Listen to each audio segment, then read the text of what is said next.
a la aceleración en el caso de un movimiento de rototraslación con sistema relativo en solo traslación, que es el caso 1. Bien, y que en esta ecuación la aceleración de B y la aceleración de A son vectores absolutos. ¿Por qué? Porque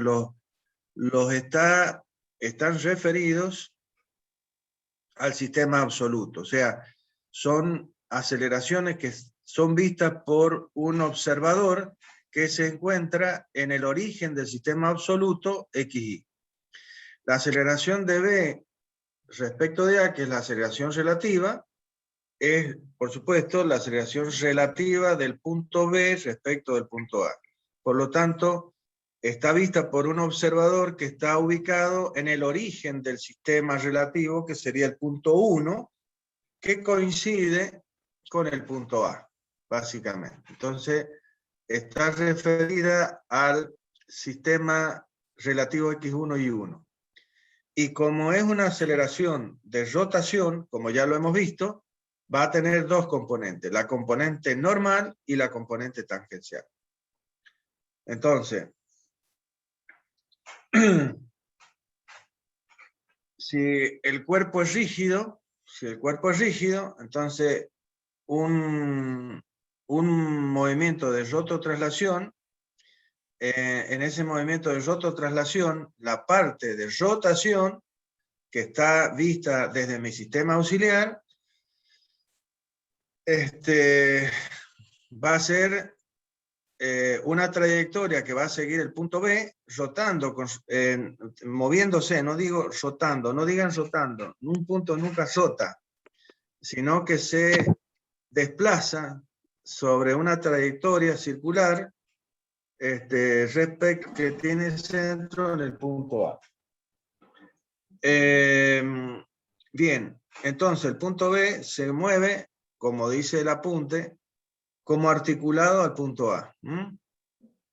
Y por eso vamos a tener esas dos componentes, una que me da, como ya habíamos visto, la variación en la dirección del vector velocidad, que es la aceleración normal, y la otra componente que me va a dar la variación en el módulo de la velocidad, que es la tangencial, básicamente. Bien. Sigamos. Entonces, esta aceleración relativa, entonces, estaría compuesta por estas dos componentes, tangencial y normal. La tangencial que depende de la aceleración angular y la normal que depende de la velocidad angular. De la misma manera, estos diagramas cinemáticos lo que están mostrando básicamente es que el movimiento plano general o de rototraslación o movimiento complejo en relación con la aceleración se puede expresar básicamente de la misma manera que lo dice el teorema de Chasles, como la suma de dos movimientos, o sea, la composición de las aceleraciones, por un lado, considerando que el cuerpo solamente se traslada, entonces todos los puntos del cuerpo se van a trasladar con la misma aceleración con la que se traslada el punto A, que es el punto tomado como referencia y del cual conocemos algo. Por lo tanto, deberemos conocer la aceleración de A. Entonces, todos los puntos del cuerpo, como el B, se van a mover con la misma aceleración de traslación. Pero a su vez, el cuerpo, con respecto a este centro instantáneo polo que hemos definido anteriormente, va a rotar en forma pura.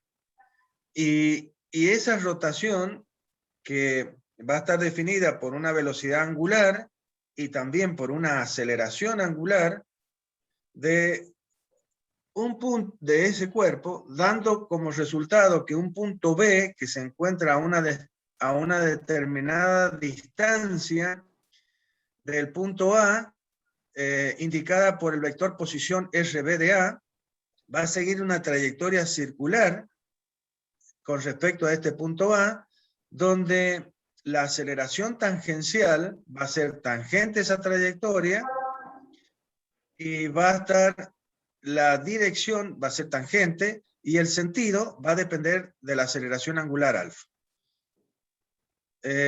Todo lo que estoy diciendo tiene que estar claro porque esto es lo que van a usar después en la resolución de los problemas. Por eso lo recalco a todos estos temas. ¿Ah? Y por otro lado, una aceleración normal, que es la que está encargada de cambiarle la dirección al vector aceleración relativo BDA. Esta aceleración que ustedes conocen como centrípeta y que es como el lazo que le hace cambiar la dirección a este vector aceleración relativo. ¿Ah? Entonces, las componentes de la aceleración relativa de B respecto de A son la tangencial y la normal en un movimiento de rotación. Por lo tanto, la aceleración de B es la aceleración absoluta y que me define el movimiento de rototraslación del cuerpo, está como suma vectorial de estos tres vectores. Uno que me da la traslación pura y estos otros dos sumandos, que son la tangencial más la normal, que me dan la rotación pura. Aceleración de A me da la traslación del origen del sistema auxiliar colocado en el punto A. Y los dos términos, tangencial y normal, me definen cómo rota el cuerpo alrededor del punto A y por lo tanto respecto del sistema auxiliar, que es lo importante. Este término, aceleración de A, lo vuelvo a repetir, me da la aceleración de traslación del origen del sistema auxiliar. Y esta parte de rotación, que es la tangencial más la normal, me da la rotación del cuerpo respecto del sistema auxiliar.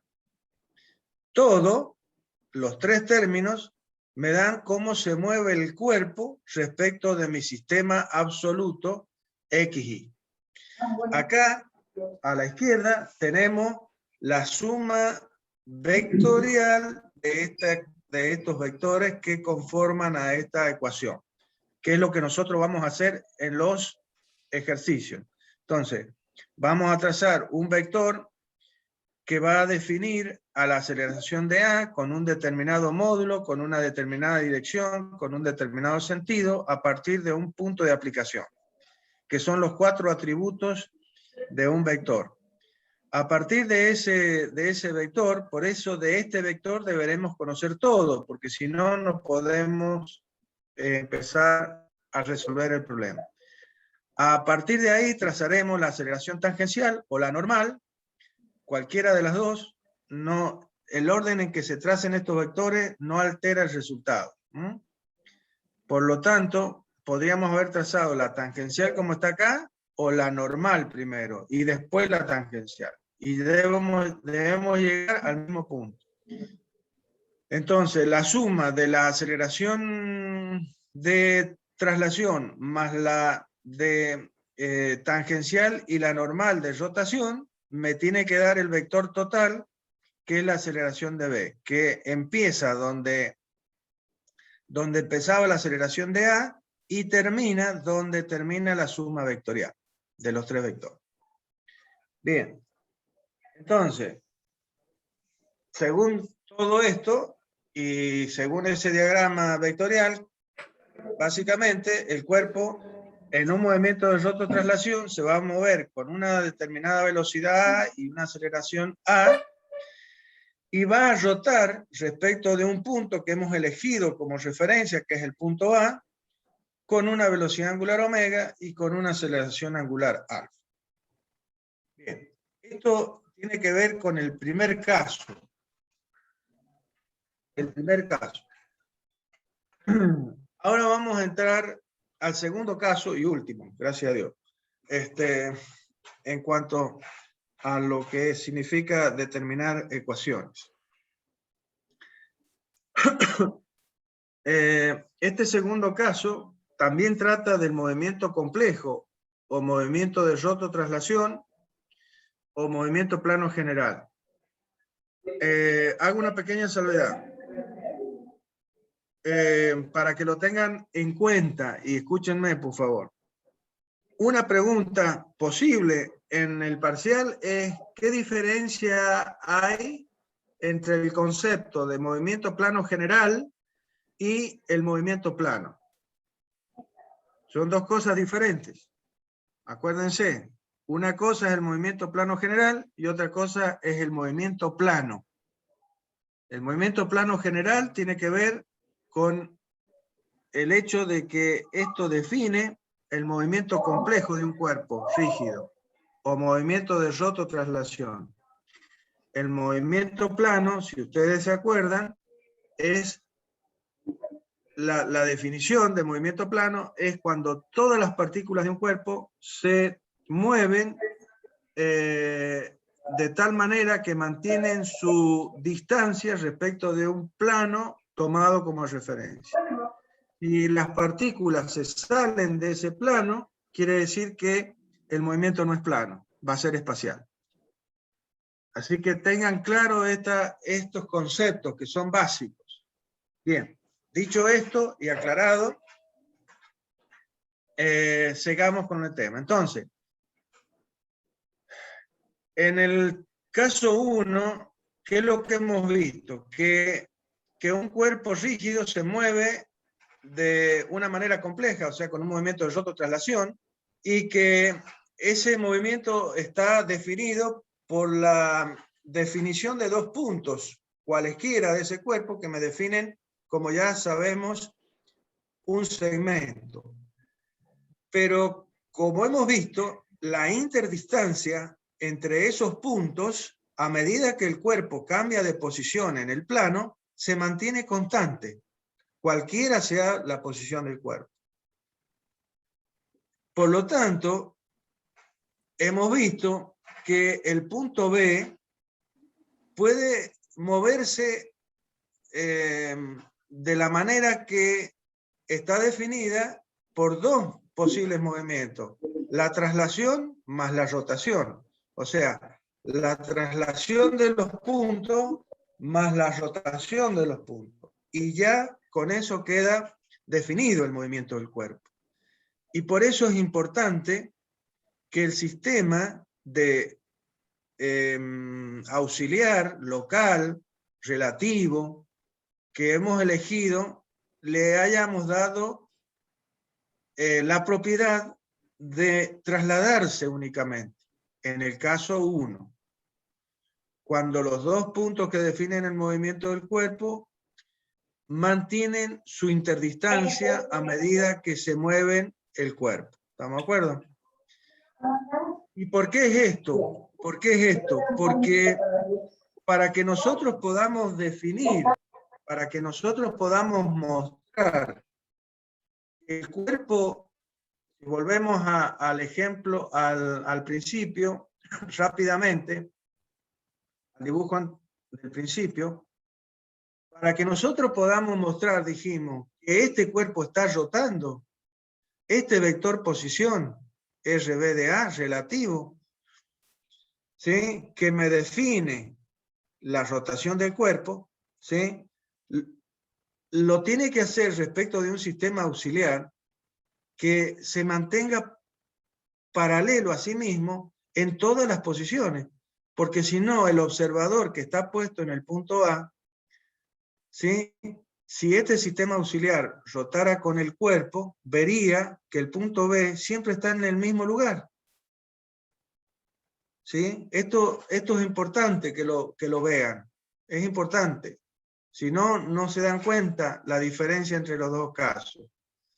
Acá, vuelvo a repetir, el punto A y el punto B, como hemos visto, están siempre a la misma distancia, o sea que el módulo del vector velocidad, del vector posición de B respecto de A mantiene su módulo.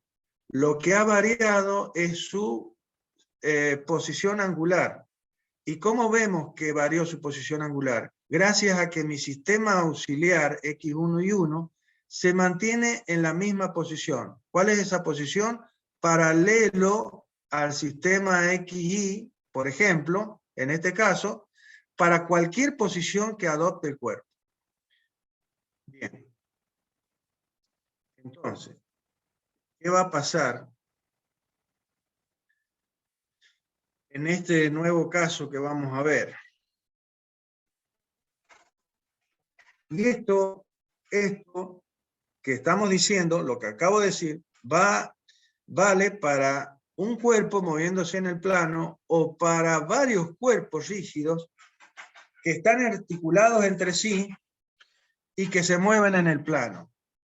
Estos cuerpos articulados, rígidos, articulados entre sí, van a ser estos mecanismos que nosotros vamos a ver próximamente, ¿sí? O sea, los mecanismos, como ya vamos a ver, son cuerpos rígidos que están articulados y que conforman, como ya vamos a ver, una cadena y que tiene que cumplir con unas determinadas condiciones para que nosotros podamos decir que eso es un mecanismo. Ahora bien, ¿qué pasa? Como también vamos a ver, estas uniones entre los cuerpos,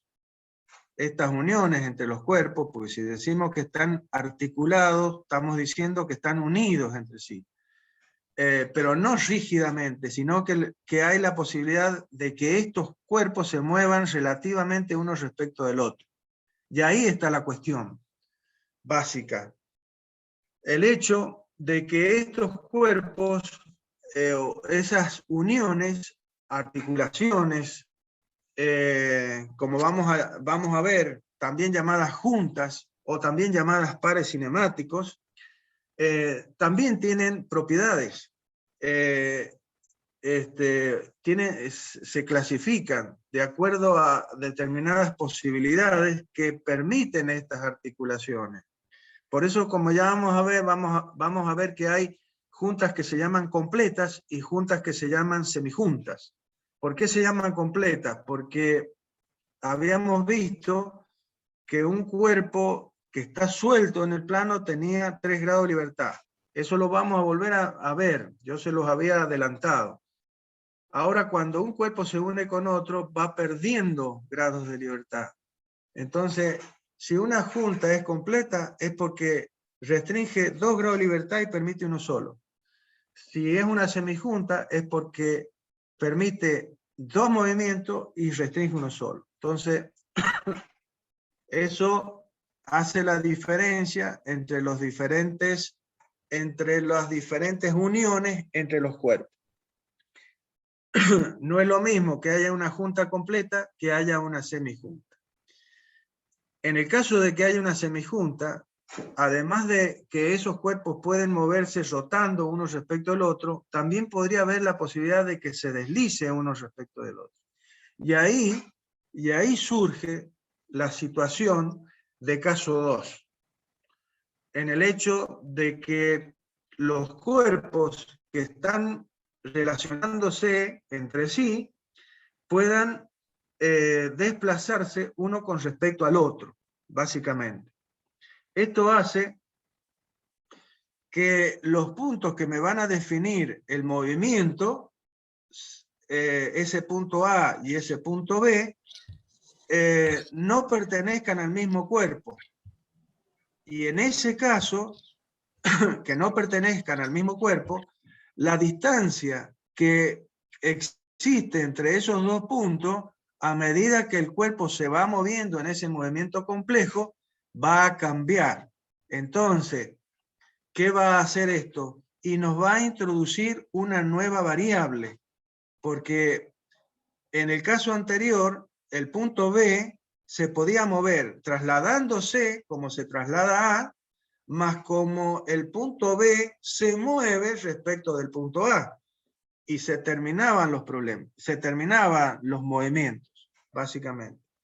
Pero en esta nueva situación, como la que muestra el ejemplo de la pantalla, donde vemos un sistema de referencia XY con su origen O y un cuerpo cualquiera que tiene una forma cualquiera, o sea, una figura cualquiera que representa una rebanada de un cuerpo rígido, pero resulta que sobre ese cuerpo está practicada una ranura, un canal, y dentro de ese canal hay, por ejemplo, una pelotita, una bolita.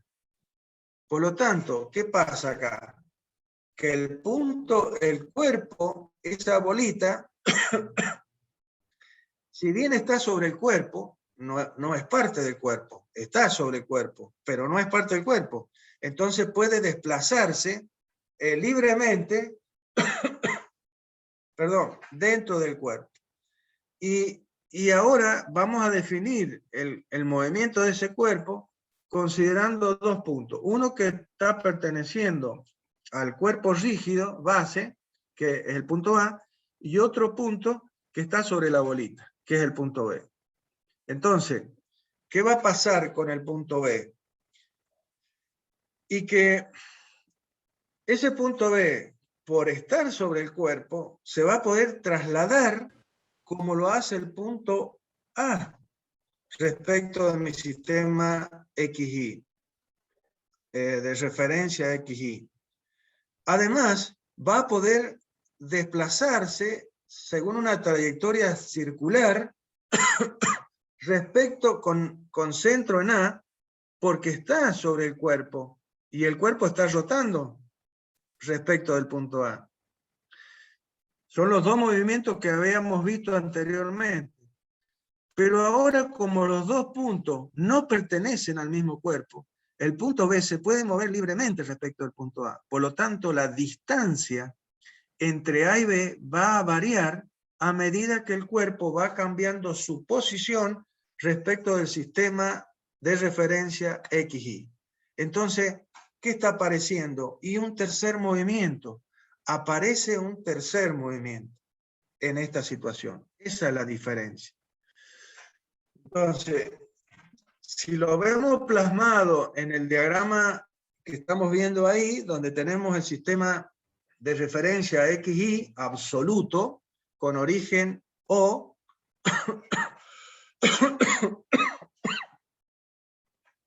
perdón, disculpen. Vemos a este cuerpo, que es una rebanada de ese cuerpo rígido, donde teóricamente tenemos dos puntos A y B, pero resulta que el punto B, como veíamos en el caso anterior, no aparece ahí la canaleta para no llenar más de líneas el dibujo, pero imagínense que el punto B se encuentra sobre esta canaleta practicada en el cuerpo y que se puede desplazar respecto del cuerpo mismo, de esa rebanada. Entonces, ¿qué va a pasar? Como siempre, la posición de los puntos A y B referida a nuestro sistema absoluto, XY, con origen O, va a estar posicionado, esos puntos A y B, a través de los vectores absolutos RA y RB.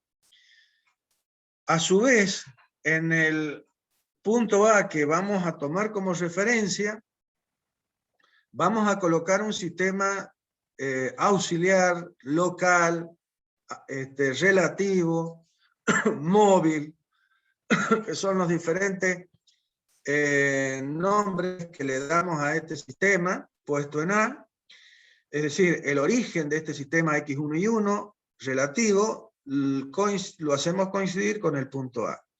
Y a partir de él, con un vector relativo, como sabemos, que me da la posición relativa del punto B respecto del sistema auxiliar X1 y 1, o sea, con respecto al origen O1 o el mismo punto A, vamos a dar la posición relativa, básicamente.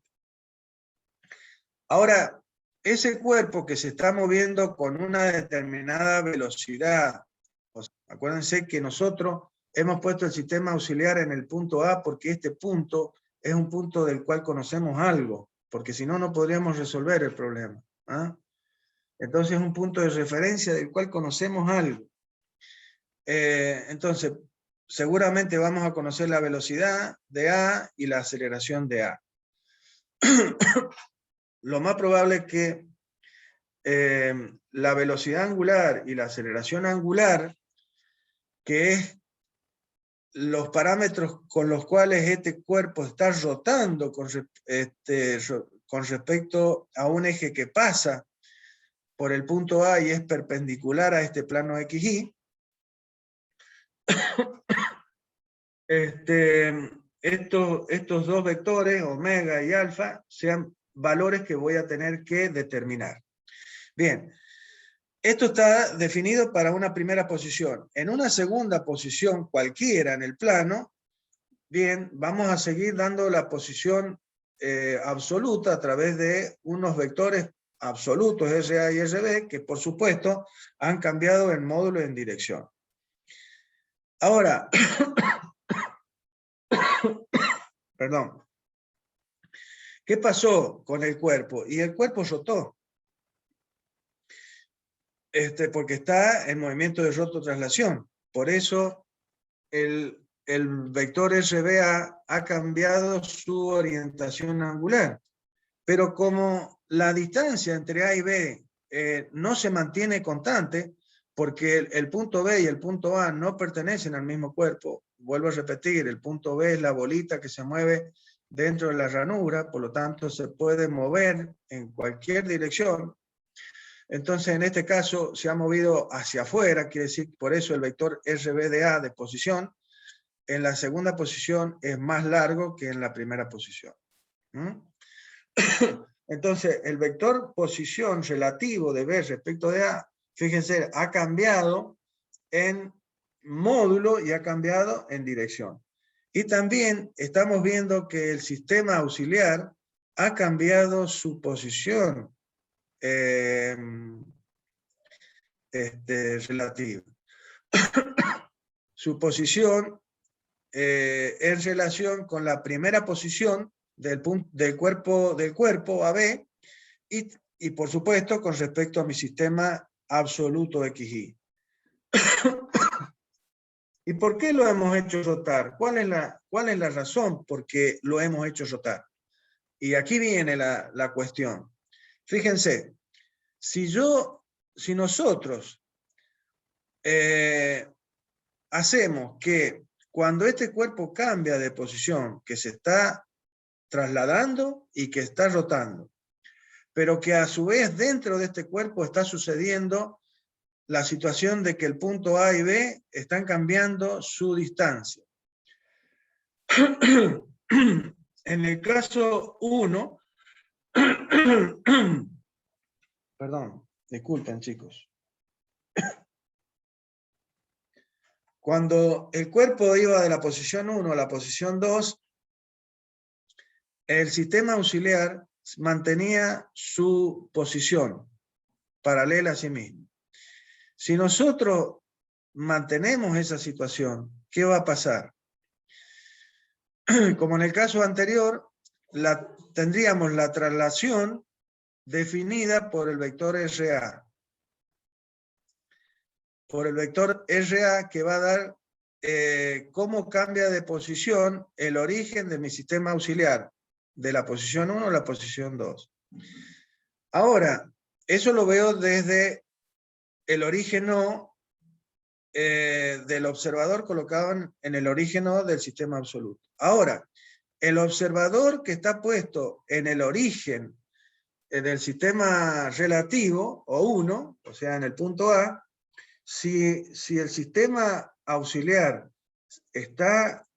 se mantiene paralelo a sí mismo, ¿qué es lo que ve este observador? Ve que el cuerpo está rotando,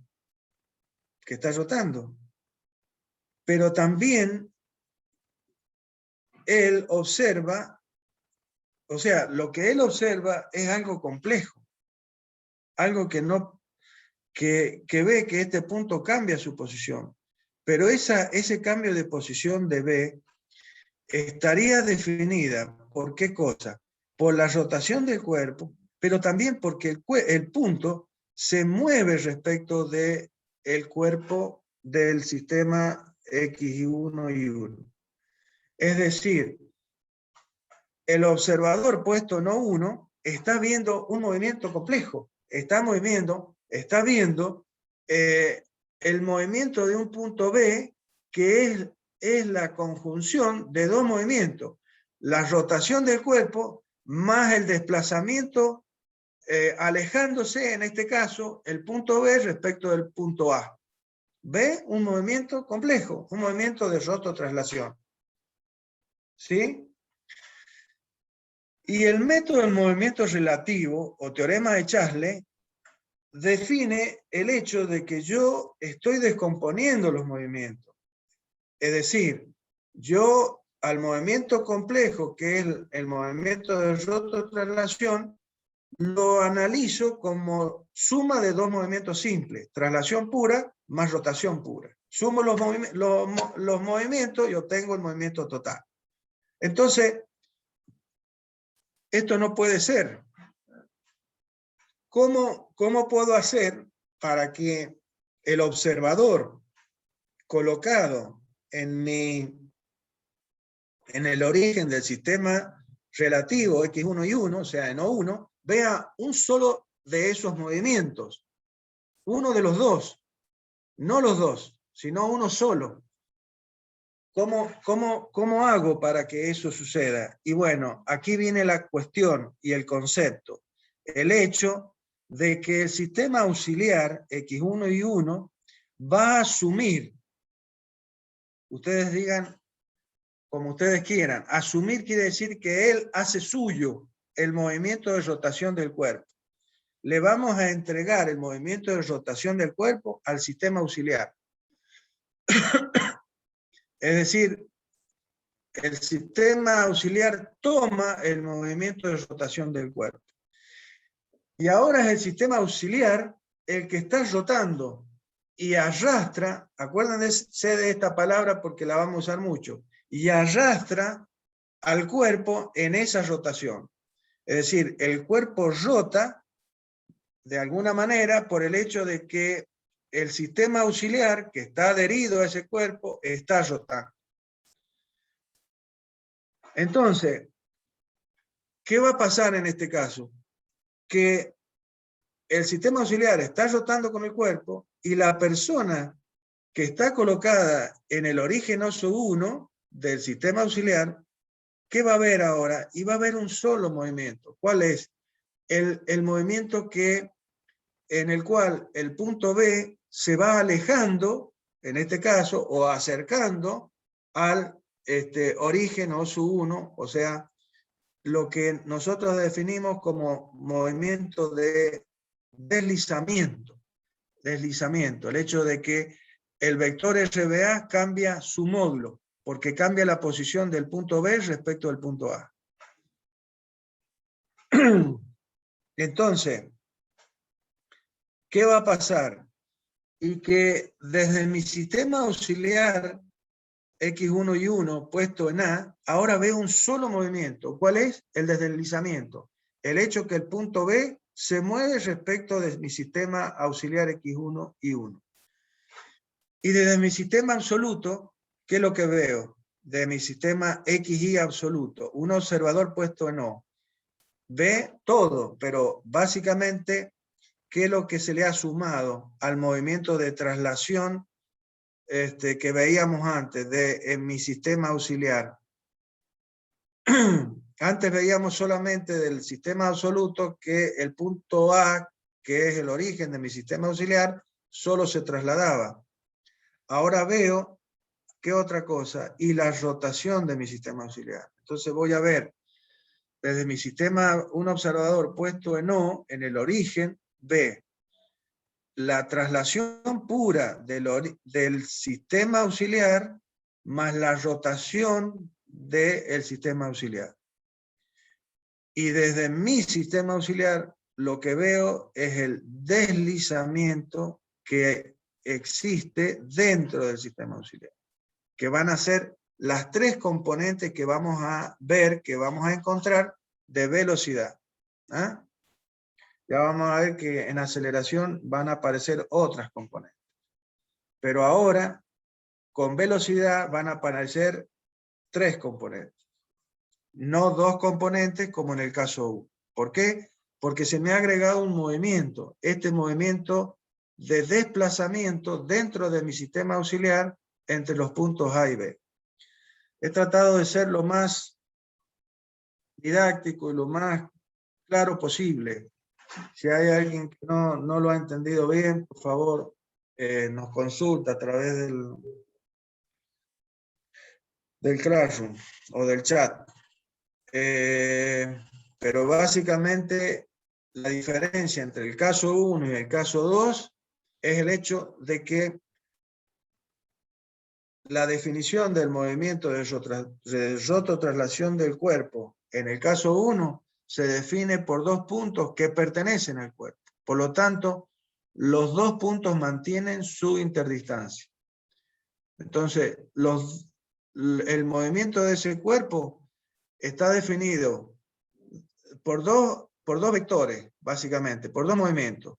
El hecho de cómo se mueve el punto A trasladándose, más cómo el punto B se mueve respecto de este punto A que se está trasladando, rotando.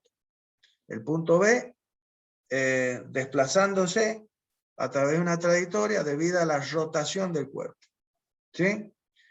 En el caso 2, el tema pasa porque se le suma el hecho de que el punto A y el punto B